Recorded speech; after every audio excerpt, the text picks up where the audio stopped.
নমস্কার, রাধে রাধে। আমার নাম নিভারানী সরকার।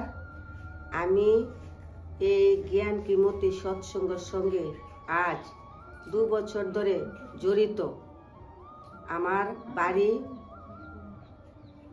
আগরতলা, এডিনগর, অরুন্ধতিনগর গড়ের বাসিন্দা আমি। আজ আমি সেই গীতা থেকে 2-1টি কথা বলবো, এবং যারা যারা সেই জ্ঞান কিমতি চ্যানেল দেখছেন তাদেরকে আমার প্রণাম, এবং আমার মাতা গুরু, পিতা গুরু ওদেরকেও আমার প্রণাম, এবং যারা আমার সম্মুখে আছেন তাদেরকেও আমার প্রণাম। রাধে রাধে। তো দেখেন, গীতা থেকে, রামায়ণ থেকে 2-4টি কথা বলবো। আমরা গীতাতে এবং অর্থাৎ মহাভারত এবং রামায়ণের মধ্যে যে কাহিনীগুলি আমরা দেখেছি, সেই কাহিনীগুলি আমরা কি করছি, ওই কাহিনীগুলি দেবী দেবতার কাহিনী দেখিয়েছেন, তো সেই কাহিনীগুলি আমরা দেবী দেবতার মধ্যেই ছেড়ে দিয়েছি। শ্রীমদ্ ভগবত গীতাতে ভগবান শ্রীকৃষ্ণ যা বলেছেন তাও আমরা কি করছি, গীতা ঘরে বসে পড়ছি, গীতা পাঠ আমরা শুনেছি, শুনতে যাই। যদি কাউকে বলি যে সৎসঙ্গে আসবেন, তাহলে বলে কি যে না, আমাদের ঘরে তো গীতা আছে, আমরা গীতা পড়ছি এবং গীতা পাঠে গিয়ে গীতা পাঠ শুনছি। তাহলে দেখেন, সেই মহাভারত রামায়ণের মধ্যে যে প্রত্যেকে যে কাহিনীগুলি করেছেন, শ্রীকৃষ্ণ, অর্জুন, রাম, লক্ষ্মণ, প্রত্যেকে যে কাহিনীগুলি করছেন, আমরা ভেবেছি কি সেই কাহিনীগুলি দেবী দেবতার কাহিনী, এগুলি দেবী দেবতার মধ্যেই রয়ে গেছে, এবং আমরা ছেড়েও দিয়েছি দেবী দেবতার মধ্যেই। কিন্তু এখন সৎসঙ্গে এসে বুঝতে পারলাম যে সেই মহাভারত, শ্রীমদ্ ভগবত গীতা এবং রামায়ণের মধ্যে যে কাহিনীগুলি দেখিয়েছেন ভগবান, সেই কাহিনীগুলি প্রত্যেকটি আমাদের জন্য। আমরা মনুষ্য জনম, অর্থাৎ আমরা মানুষ, সেই কাহিনীগুলি আমরা দেখে এবং বুঝে যেন সেই কাহিনীগুলি আমাদের মধ্যে আমরা লাঘব করতে পারি। তাহলে দেখেন, গীতাতে আমরা কি শুনেছি, একটি কাহিনী শুনেছি যে পরীক্ষিত রাজা এবং সুখদেবের একটি কাহিনী আমরা পড়েছি, এবং আমাদের সদ্গুরু আমাদেরকে শুনিয়েছেন। তাহলে আমরা সেই পরীক্ষিত রাজার কাহিনীতে কি বুঝলাম, আসুন ওনাদের ব্যাপারে 2-4টি কথা আমরা বলি। দেখেন, পরীক্ষিত রাজা ছিলেন দাপর যুগের রাজা। তখন যে পরীক্ষিত রাজার কাহিনীটা বলতেছি, সেই পরীক্ষিত রাজা ছিলেন দাপর যুগের শেষ এবং কলির যুগের প্রথম। সেই মাঝখানে পরীক্ষিত রাজা দাপর যুগের রাজা ছিলেন, শেষ টাইমের মধ্যে রাজা ছিলেন। তখন সেই পরীক্ষিত রাজা কি করলো, উনি ছিলেন একজন রাজা। উনার কাজ কি ছিল, রাজার আর কাজ কি থাকে, শিকার করা। তখন একদিন পরীক্ষিত রাজা শিকার করতে বেরিয়ে পড়লেন। বেরিয়ে এসে যখন একটি জঙ্গলে আসলেন শিকার করবেন, তখন এসে উনি একটু বিশ্রাম নিতে চাইছেন। তখন একটি গাছের নিচে সেই পরীক্ষিত রাজা বসলেন।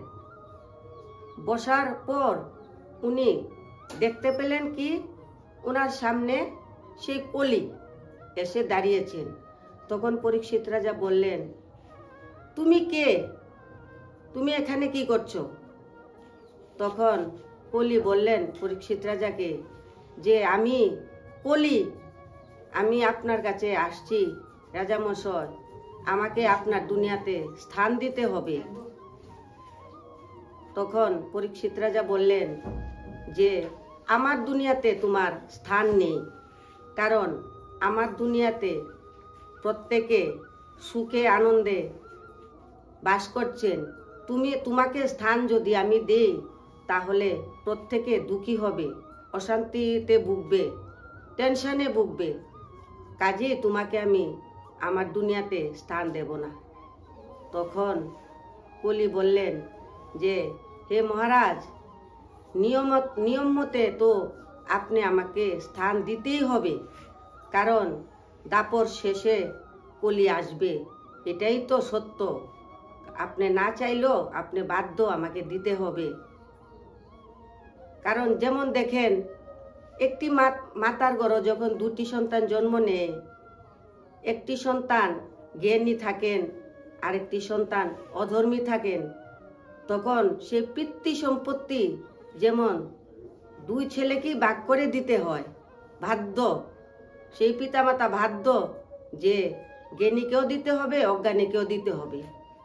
তেমনি সেই কলিও পরীক্ষিত রাজাকে বলছেন যে এখন রাজামশাই আপনি বাধ্য, আমাকে দিতেই হবে, আপনার এই দাপরের শেষে কলির যুগ আসবে, আমার স্থান আপনার কাছে চাই, আপনি দিতেই হবে। তখন পরীক্ষিত রাজা চিন্তিত হয়ে গেলেন যে এখন কি করব, আমার দেশে প্রত্যেকে এত শান্তি এত সুখ বাস করছেন, এখন কলি আসলে তো ওদের সুখ শান্তি চলে যাবে, কিন্তু না দিলেও তো হবে না। সে চিন্তা করতে করতে উনি বললেন, হ্যাঁ এখন কি করব, দিতেই যখন হবে, যাও তোমাকে আমি সেই জুয়ার আসরে দিয়ে দিলাম, তারপর মদ্যপানের মধ্যে তোমাকে দিয়ে দিলাম, তারপর তোমাকে পতিতালয়ে দিয়ে দিলাম। তখন কলি বললেন পরীক্ষিত রাজাকে, মহারাজ আমাকে আরেকটু জায়গা দিতে হবে। তখন পরীক্ষিত রাজা ভাবলেন যে আর কোথায় দেওয়া যায়। তখন চিন্তা করতে করতে উনি ভাবলেন যে সেই স্বর্ণ দুনিয়াটাও দিয়ে দিই, কারণ স্বর্ণ হচ্ছে রজ প্রদান, তাই স্বর্ণ দুনিয়াটাও দিয়ে দিই। তাহলে দেখেন সেই চারটা দুনিয়ার কথা যে বললাম পরীক্ষিত রাজা যে কলিকে দিয়ে দিল, দেখেন আমরা প্রত্যেকে এই কলির যুগে সেই মদ্যপান যেখানে হয় এটাতেই আমরা আনন্দিত, যেখানে জুয়ার আসর বরে বসে সেখানেই আমরা আনন্দিত। কারণ আমরা প্রত্যেকে যখন আছে না, অনেক মাতা পিতা টাইম শেষ করার জন্য কি করে তাস নিয়ে বসে জুয়া খেলার আড্ডাতে বসে যায়, কিন্তু তারা এই কথা ভাবে না যে সেই তাস খেলা জুয়া খেলা না খেলে যদি আমাদের ছেলে মেয়েকে আমরা একটু জ্ঞান সম্বন্ধে শিক্ষা দিই তাহলে আমাদের ঘর শান্তি আসবে, সুখ আসবে। ওই চিন্তা ভাবনাগুলি আমাদের মাতা পিতার নেই। তারা কি ভাবছে যে সেই তাস খেলা মানে জুয়া খেলাটাই আমাদের সুখ, আর সেই মদ্যপান করতে গেলে আমাদের সুখ। এখন আমরা কলির যুগে কি দেখছি, সে প্রত্যেক মানুষ যেখানে মদ্যপান করতে পারে সেটাকেই আনন্দ বলে মনে করছে, যেখানে বসে তাস খেলে জুয়া খেলে টাইম নষ্ট করছে এটাকেই তারা শান্তি মনে করছে। কিন্তু সেই পরীক্ষিত রাজা ভেবেই ওইগুলি দিয়েছেন কলিকে যে যাও তুমি এগুলিতে যাও। তা আমরা কি করছি, ওইগুলি বেছে নিয়ে আমরা প্রত্যেকে আনন্দে বাস করতে থাকছি। কিন্তু তারপর যে আমাদের এত দুঃখ কেন, ওই কথাটা আমাদের মনে আসে না। তারপর পরীক্ষিত রাজা যখন কলিকে এই 4 দুনিয়া দিয়ে দিলেন, তখন কলি কি করলো, যখন পরীক্ষিত রাজা বলল যে স্বর্ণের দুনিয়াটাও তোমাকে দিয়ে দেই, তখন চট করে কলি কি করলো, সেই সুখদেবের মাথায় ছিল সোনার মুকুট, সেই সোনার মুকুটে তখন পরীক্ষিত রাজা যখন কলিকে সোনার দুনিয়াটা দিয়ে দিলেন, তখন কলি উঠে কি করলো, সেই পরীক্ষিত রাজার মুকুটে উঠে বসে পড়লো। তখন পরীক্ষিত রাজা সেই 4 দুনিয়া দেওয়ার পর উনি ভাবলেন, আমার একটু জল তৃষ্ণা পেয়েছে, আমি একটু নদীর ঘাটে যাই একটু তৃষ্ণা মেটাতে। তখন যখন তৃষ্ণা মেটাতে পরীক্ষিত রাজা নদীর ঘাটে গেলেন, তখন গিয়ে দেখলেন একজন ঋষি, ওনার নাম হচ্ছে সুমিত ঋষি। ওনার ঘর আশ্রম, অর্থাৎ ওনার আশ্রম ছিল সেই নদীর কাছেই। তখন সুমিত ঋষি বসে ধ্যান করছেন। পরীক্ষিত রাজা যখন দেখলেন উনি বসে ধ্যান করছেন, তখন উনি দেখতে লাগলেন যে উনি কি করছেন। যখন দেখলেন উনি হাত এরকম করে উনি ধ্যান করছেন, তখন উনি হাসতে লাগলেন, কারণ ওনার মাথায় তো কলি বসে গেছে, উনি তো এটা ভাবতে পারছেন না। তখন নদীর পাশেই সুমিত ঋষি যেখানে বসে ধ্যান করছেন, সেখানে ছিল কি একটি মরা সাপ। সেই সাপ কে বা কারা মেরে ফেলেছে, তখন ওনার নজরে সেই মরা সাপটা পড়লো। তখন কি করলো, সেই সাপটা তুলে সুমিত ঋষির গলায় ঝুলিয়ে দিলেন। ঝুলিয়ে দেওয়ার পর উনি তৃষ্ণা মিটালেন, জলপান করলেন, উনি চলে গেলেন ওনার বাড়িতে। পরীক্ষিত রাজা ওনার রাজমহলে উনি চলে গেলেন। তখন সুমিত ঋষির ছেলে একজন, ওনার নাম হলো সিরিঙ্গা। তখন সেই সিরিঙ্গা এসে দেখলেন ওনার পিতার গলায় মরা সাপ ঝুলছে। ঝুলে দেখার পর সেই সুমিত ঋষির ছেলে কি করলেন, মনের দুঃখে কষ্টে অভিশাপ দিয়ে দিলেন যে আমার বাবা এত বড় ঋষি, এত বড় মুনি, আমার বাবাকে কে বা কারা এরকম ভাবে মরা সাপ গলাতে ঝুলিয়ে দিয়ে গেল, যে এই কাজটা করেছে উনি যেন 7 দিনের মধ্যে মৃত্যু হয় এবং তক্ষক নাগে যেন ওনাকে দংশন করে। তারপর সেই পরীক্ষিত রাজা ওনার রাজমহলে ঢুকার পর যখন তিনি কি করলেন, মাথার মুকুটটা খুললেন। খোলার পর ওনার বুদ্ধিতে এলো যে হে ভগবান, আমি কি করলাম, এটা যে সুমিত ঋষি ওনার গলায় আমি সেই মরা সাপটা ঝুলিয়ে দিয়ে আসলাম, আমি তো খুব অন্যায় করে ফেলেছি, আমার তো এই অন্যায় করাটা উচিত হলো না। তখন উনি তো ভাবতে লাগলেন এখন আর কি করা যাবে, ঝুলিয়ে তো দিয়েছেন। তখন সেই সুমিত মুনি যে ধ্যান করতে বসেছিলেন, তখন ধ্যান করতে করতে উনি দেখতে পেলেন ধ্যানের মধ্যে যে উনার ছেলে সিরিঙ্গা এই অভিশাপ দিয়ে দিচ্ছে পরীক্ষিত রাজাকে যে 7 দিনের মধ্যে যেন ওনার মৃত্যু হয়, তক্ষক নাগে যেন ওনাকে দংশন করে। তখন উনি আবার এটাও দেখতে পেলেন যে পরীক্ষিত রাজা ওনার গলাতে সেই মরা সাপটা ঝুলিয়েছেন। তখন উনি ধ্যান ভাঙ্গার পর উনি ভাবতে লাগলেন পরীক্ষিত রাজা তো এত ভালো মনের রাজা, উনি তো কোনোদিন কারুকে খারাপ নজরে দেখেন না, খারাপ মনে দেখেন না, উনার মতো কোমল মনের মানুষ হয় না, কিন্তু উনি কি করে আমাকে এই কাজটা করলো, আমি এবার ওনার বাড়িতে যাই, কি হলো। তখন সুমিত ঋষি তখন উনি সেই পরীক্ষিত রাজার রাজমহলে গিয়ে প্রবেশ করতে লাগলেন। তখন গিয়ে দেখলেন পরীক্ষিত রাজাও সেই কথাটা ভাবতে ভাবতে ঘরে আসছেন, বাইরে আসছেন, ঘরে আসছেন, বাইরে আসছেন, মানে উনারও শান্তি নেই। তখন সুমিত ঋষি বললেন যে হে পরীক্ষিত রাজা, তুমি এটা কি করলে আমাকে, আমার গলায় যে তুমি মরা সাপ ঝুলিয়ে দিয়েছ। হ্যাঁ, আমার ছেলে তো তোমাকে অভিশাপ দিয়ে দিচ্ছে যে তোমার 7 দিনের দিনে, তোমার 7 দিনের ভিতর তোমার মৃত্যু হবে এবং তক্ষক নাগে তোমাকে দংশন করবে। কিন্তু আমার ছেলে যে এই অভিশাপ দিয়েছে, আমি তো এই অভিশাপ ফেলতে পারবো না। হ্যাঁ, তোমার তো এই অভিশাপ লেগেই গেছে, এখন তুমি কি করবে? তখন পরীক্ষিত রাজাও বললেন, হ্যাঁ, সুমিত্র ঋষিকে বললেন যে আমি এখন কি করব? আমি তো অন্যায় করে ফেলেছি, আমার এই অন্যায়, এই পাপ থেকে আমি কিভাবে মুক্তি পেতে পারবো? তখন সেই সুমিত্র ঋষি বললেন পরীক্ষিত রাজাকে যে চলো, তোমাকে একজন গুরুর কাছে নিয়ে যাই, সেই গুরুই পারবে তোমার জীবনটাকে শুধরাতে। মৃত্যু থেকে তো বাঁচাতে পারবে না, কিন্তু শুধরাতে পারবে। তখন পরীক্ষিত রাজা সুমিত্র ঋষিকে বলতে লাগলেন যে ঋষিমশাই, আমি তো এই জগতের জন্য কিছু করতে পারিনি, কিন্তু এখন আমার তো 7 দিনের ভিতর যে মৃত্যু হবে, আমি এই 7 দিনের ভিতর, এই 7 দিনের মধ্যে দুনিয়াকে কি দিয়ে যাব? তখন বললেন সুমিত্র ঋষি যে চলো, তোমাকে নিয়ে একজন গুরু আছে, সেই গুরুর নাম হচ্ছে সুখদেব। তখন সেই সুখদেবের কাছে নিয়ে গেলেন।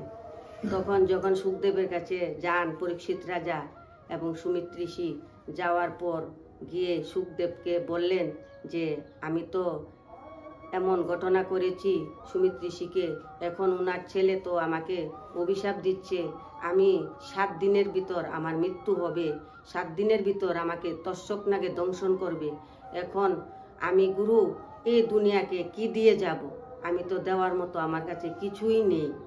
তখন সুখদেব বললেন যে হ্যাঁ, তুমি যদি দুনিয়াকে কিছু দিয়ে যেতে চাও, তাহলে তুমি আমার 4টি উপায় মানতে হবে। আমি 4টি বাক্য দেব, সেই 4টি বাক্য তোমাকে মানতে হবে। তখন পরীক্ষিত রাজা কি করলেন যে হ্যাঁ গুরু বলেন, আপনি যা বলবেন আমি তাই করব, কারণ আমার হাতে এখন আর টাইম নেই, 7 দিন মাত্র আমার জন্য দিন রয়েছে, সেই 7 দিনের মধ্যে আমি যাই কিছু করতে হবে, আপনি যেভাবে বলেন আমি সেইভাবেই করব। তাহলে দেখেন, এটাতে আমরা কি বুঝলাম? যে সুখদেব কথার অর্থ হচ্ছে যে দেব কথার অর্থ হচ্ছে দেবতা, আর সুখ কথার অর্থ হচ্ছে আনন্দ। অর্থাৎ সেই সুখদেব যদি সদ্গুরু আমাদের জীবনে না থাকে, তাহলে আমাদের জীবনে সুখ আনন্দ কি জিনিস আমরা বুঝতে পারবো না, জানতে পারবো না। আমরা প্রত্যেকেই জানি যে আমরা সুখে আছি। সুখে আছি, কি দিয়ে সুখে আছি? টাকা আছে, গাড়ি আছে, বাড়ি আছে, ধন আছে, কিন্তু আমাদের ভিতরে শান্তি নেই, জ্ঞান নেই। তাই ভগবান শ্রীকৃষ্ণ বলেছেন আমরা যেন প্রত্যেকে এরকম সদ্গুরু অর্থাৎ সুখদেব সদ্গুরুর কাছে আমরা গেলে আমাদের জীবনের সুখ খুঁজে আমরা পাবো। সুখ খুঁজে পেতে হলে আমাদের জীবনে ওই সদ্গুরুর দরকার হয়, সুখদেবের মতো। তো এটা কি সেই সুখদেবকে দেখিয়েছেন? সুখদেবের সেই কাহিনীটি বা যে কথাগুলো, সেই কথাগুলো কি সেই পরীক্ষিত রাজার জন্য বলেছে আর সুখদেবের জন্য বলেছে? তার মানে এই কাহিনী, ওই কথাগুলি আমাদের জগতের প্রত্যেকের জন্য বলে দিয়ে গেছেন সুখদেব, যে আমরা যেন প্রত্যেকের জীবনে আমার সদ্গুরু খুঁজে বের করি, যাতে আমাদের জীবন সুখের হয়, আমরা সুখ যেন খুঁজে পাই। আমাদের সব কিছু আছে, কিন্তু আমাদের সুখ আমরা খুঁজে পাই না। তাহলে সুখ খুঁজতে হলে সেরকম আমরা সুখদেব কোথায় আছে খুঁজে বের করতে হবে। এটাই সেই শাস্ত্রেতে বলে দিয়েছেন। তখন যে বললাম যে আমাদের জীবনে সেই সুখদেবের দরকার, তাই পরীক্ষিত রাজা বলতে কি বুঝাচ্ছে? আমরা প্রত্যেকেই সেই পরীক্ষার হলে বসে আছি, আমরা প্রত্যেকেই আত্মারূপী রাজা। হ্যাঁ, তাই ভগবান একা পরীক্ষিত রাজাকে বলেছেন না, আমরা মনুষ্য প্রত্যেককে এই কথাটা বলে দিয়ে গেছেন যে আমরা যেন আত্মারূপী রাজা প্রত্যেকে যেন সুখদেবের মতো সেই 7 দিনের মধ্যে জগৎকে কিছু দিয়ে যেতে পারি, তার জন্য ওই কথাটা বলে গেছেন। তো আমরা তো কি করছি, আমরা ওই কথাগুলো আমাদের মধ্যে লাঘব করি না।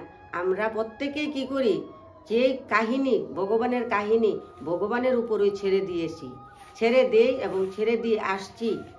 তাহলে দেখেন সুখদেব কি বলেছিল যে আমার 4টি বাক্য তোমাকে মেনে চলতে হবে।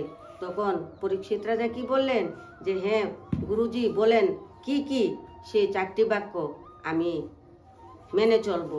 তখন সুখদেব কি বলল যে তুমি যদি দুনিয়াকে কিছু দিয়ে যেতে চাও তাহলে সর্বপ্রথমে আমার যে এই সৎসঙ্গে তুমি এসেছো, সর্বপ্রথমে তোমার জিতে আসন, জিতে ইন্দ্রিয়, জিতে সঙ্গ, জিতে শাসক, এই 4টি বাক্য তোমার পালন করতে হবে। তখন পরীক্ষিত রাজা কি বললেন, হ্যাঁ প্রভু আমি সেই 4টি বাক্য পালন করব।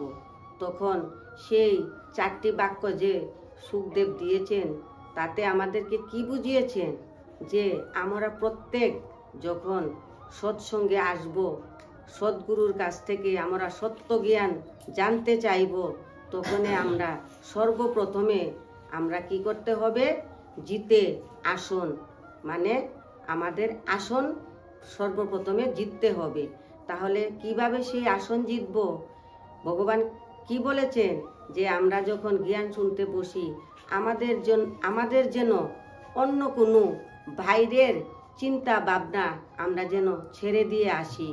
ঘর থেকে বেরিয়ে এসছি, ঘরের চিন্তা যেন ছেড়ে দিয়ে এসে বসি। আসার সময় রাস্তাতে কি কি আমরা সেই 2টি চোখ দিয়ে দেখেছি, ওই কথাগুলো যেন আমাদের মনে না রাখি, ওই কথাগুলো যেন আমাদের চোখে না বাসিয়ে যখন সৎসঙ্গে সদ্গুরুর সামনে বসবো তখন সেই জিতে আসন, মানে মনের মধ্যে অন্য কোনো চাহিদা, অন্য কোনো কথা যেন আমাদের মনের মধ্যে না থাকে। যখন বসি তখন যেন সদ্গুরুর কথাগুলোই আমাদের মানে মেনে চলতে হয়। তখন আমাদের দৃষ্টি থাকতে হবে সদ্গুরু কি বলছে, তাকিয়ে থাকতে হবে 2টি চোখ দিয়ে সদ্গুরু কি বলছে এটাই যেন আমরা দেখি, এবং কান দিয়ে যেন সেই সদ্গুরুর বাক্যটাই শ্রবণ করি। ওটাই বলেছেন যে আমরা প্রত্যেকে যেন জিতে আসন করে বসি। তারপরে কি বলেছে, জিতে ইন্দ্রিয়। জিতে ইন্দ্রিয় অর্থাৎ কি বুঝাচ্ছেন যে আমাদের ইন্দ্রিয়গুলি যেন তখন একদম সাইলেন্সে থাকে। অর্থাৎ সেই ইন্দ্রিয় মানে কি বুঝাচ্ছে, সে চক্ষু, কান, নাসিকা, জিহ্বা, ত্বক, হাত, পা, গুদ্গদ্বার, লিঙ্গদ্বার, যখন আমরা প্রত্যেকে সেই সদ্গুরুর সামনে শ্রীমদ্ ভগবত গীতার জ্ঞান শুনব তখন আমাদের সেই ইন্দ্রিয়গুলি যাতে সচেতন থাকে, সেই সদ্গুরু কি বলছে আমাদের 2টি কান দিয়ে সেই কথাই আমরা শ্রবণ করব, চোখ দিয়ে সেই সদ্গুরুকেই দর্শন করব। তারপর আমাদের এই ইন্দ্রিয় দিয়ে যাতে আমরা সেই সদ্গুরুর বাক্যগুলি ধারণ করতে পারি, শ্রবণ করতে পারি, তার জন্য বলেছেন সুখদেব যে তোমাদের ইন্দ্রিয় জিততে হবে। ইন্দ্রিয় যদি না জিততে পারো তাহলে সেই শ্রীমদ্ ভগবত গীতার জ্ঞান ধারণ করতে পারবে না। তারপরে কি বলেছে, জিতে সঙ্গ। এতে কি বুঝাচ্ছে যে আমাদের যে সঙ্গ, এখনকার যুগে আমাদের সঙ্গ কি ভালো নয়, আমরা আজে বাজে সঙ্গ করি, হ্যাঁ পরনিন্দা পরচর্চা করে, ওদের সঙ্গে গিয়ে মিলেমিশে আমরাও কি করি, পরনিন্দা পরচর্চা করি। অনেকের নামে খারাপ বাক্য ছাড়ে, খারাপ বাক্য বলে, আমরা কি বলি, ওদের সঙ্গে মিলিত হয়ে আমরাও সেই কথাই বলছি, সেই বাক্যগুলি ছাড়ছি। তাই ভগবান বলেছেন আমাদের সঙ্গ যে সেই সঙ্গটাও যাতে ভালো হয়। যদি আমাদের সঙ্গর মধ্যে কোনো দুটানা দুবাবরা লোক থাকে তাহলে আমরা সেই সঙ্গতেও আমরা কি করব, আমাদের সেই জ্ঞান আমরা হারিয়ে ফেলবো। ভালোই আমরা সৎসঙ্গে আসছি, সৎ জ্ঞান নিচ্ছি, কিন্তু সেই সঙ্গ দোষে আমাদের কি হবে, আমাদের সৎ জ্ঞান মন থেকে বেরিয়ে যাবে। তাই ভগবান বলেছেন যেন আমরা প্রত্যেকে সেই সঙ্গটাও যাতে সেই রকমই রাখি। তারপরে কি বলেছেন যে জিতে শ্বাস, মানে কি যে আমরা যে শ্বাস ফেলছি সেই শ্বাসটাও যেন আমরা জায়গা বুঝে ফেলতে, যে কোনো জায়গাতে যেন আমরা গিয়ে নাক না গলাই, যে কোনো জায়গাতে গিয়ে যেন সব কথায় আমরা উত্তর না দিই, শ্বাস না ফেলি। ওখানে আমরা ভাবতে হবে যে এখানে যে শ্বাসটা ফেলছি এখানে বায়ু প্রেশার শুদ্ধ কি না অশুদ্ধ। যেখানে দেখব যে সেখানে সৎ কথা হচ্ছে, সদ্গুরুর নাম হচ্ছে, ভগবানের কথা শোনাচ্ছে, ওইখানে গিয়ে যেন আমরা সেই শ্বাসটা ধীরভাবে ফেলি। এই 4টি উপাদান সুখদেব পরীক্ষিত রাজাকে দিয়ে গেলেন। তখন পরীক্ষিত রাজা সেই 7 দিনের মধ্যে সুখদেব আর পরীক্ষিত রাজা কি করলেন, সেই শ্রীমদ্ ভগবত গীতা রচনা করলেন।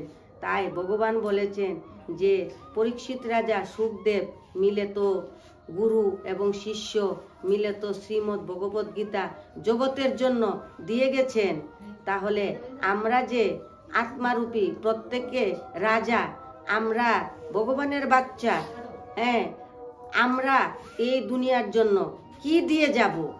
তাই ভগবান বলছেন যে আমরাও যেন প্রত্যেকে সেই সদ্গুরুর কাছ থেকে শ্রীমদ্ ভগবত গীতার জ্ঞান ধারণ করে অন্য লোকের সঙ্গে যখন 2-4টি কথা বলবো, আজে বাজে কথা না বলে সেই শ্রীমদ্ ভগবত গীতার জ্ঞান, কৃষ্ণের জ্ঞান, অর্জুনের জ্ঞান যেন আমরা জগতের সামনে প্রত্যেক মানুষের সঙ্গে যেন এই সম্বন্ধে 2-4টি কথা বলি। তাহলে কি হব, আমাদের মৃত্যুর পর লোকে বলবো যে না, ওই লোকটা জ্ঞানী ছিল, ভগবানের কথা জানতো, ভগবানের জ্ঞান জানতো, শ্রীকৃষ্ণের কথা উনি জানতো, উনির কাছে গেলে আমরা একটু শান্তি পেতাম, আমরা দুঃখ থেকে নিরাময় পেতাম। ওই কথাই ভগবান শ্রীকৃষ্ণ বলেছেন যে আমরা যেন সুখদেবের মতো, পরীক্ষিত রাজার মতো যেন আমরা দুনিয়াকে কিছু দিয়ে যেতে পারি, এটাই যেন আমরা শিখতে পারি এবং দুনিয়াকে কিছু দিয়ে যেতে পারি। তাই দেখেন সুখদেব তো পরীক্ষিত রাজাকে কি বলেছিল, পরীক্ষিত রাজা কি বলেছিল যে আমি 7 দিনের মধ্যে আমার মৃত্যু হবে। তাহলে সেই পরীক্ষিত রাজারই কি 7 দিনের মধ্যে মৃত্যু হবে? তা দিয়ে কি বুঝাচ্ছে যে আমরা প্রত্যেক জগতের মানুষ প্রত্যেকেরই সেই 7 দিনের মধ্যে মৃত্যু হবে।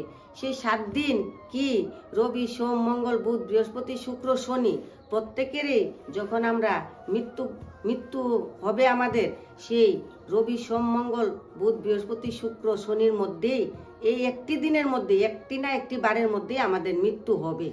তাহলে দেখেন সুখদেব তো, পরীক্ষিত রাজা সুখদেব মিলে তো শ্রীমদ্ ভাগবত দুনিয়ার জন্য দিয়ে গেছেন, কিন্তু আমরা দুনিয়াকে কি দিয়ে যাব? তাই প্রত্যেককে বলছি যে আমরা যেন সেই শ্রীমদ্ ভগবত গীতার জ্ঞান ধারণ করে জগৎকে কিছু দিয়ে যেতে পারি, যাতে নতুন জেনারেশন যারা আসছেন, জন্মগ্রহণ করছেন, তারা যেন আমাদের মাধ্যমে শ্রীমদ্ ভগবত জ্ঞান, শ্রীকৃষ্ণের জ্ঞানটুকু জানতে পারে। যদি আমরা প্রত্যেকে সেই পরীক্ষিত রাজার মতো প্রত্যেক এই যে নতুন জেনারেশন যে হচ্ছে তাদেরকে যদি এই জ্ঞানটুকু দিয়ে যেতে পারি, তাহলে কি হব যে আমাদের এই জগতের প্রত্যেকের জীবনের সুখ শান্তি খুঁজে পাব। তাই বলে আমি আজ আমার কথা এখানে রাখলাম। আগামী দিন নতুন কথা নিয়ে আপনাদের সামনে আসব। রাধে রাধে, নমস্কার।